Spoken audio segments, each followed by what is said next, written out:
दीदी हो दे ना मला मॉइश्चरायझर ती सनस्क्रीन आहे मला यादच नाही भारी र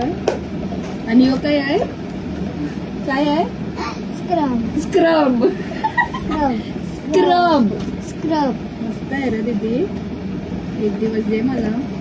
तुझी येईन फेशियल हा तेव्हा हे भारी आहे रे वाजवत आला आता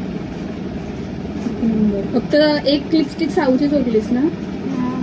ही चोरली म्हणजे यादच नाही काल मॉइश्चरायझर भारी रे म्हटलं कसा माझी काय सगळा काल मॉइश्चर पिना तुला देणार तू तर देतच नाही ना मला अरे थोडासा आपलं काही जास्त निघतो तो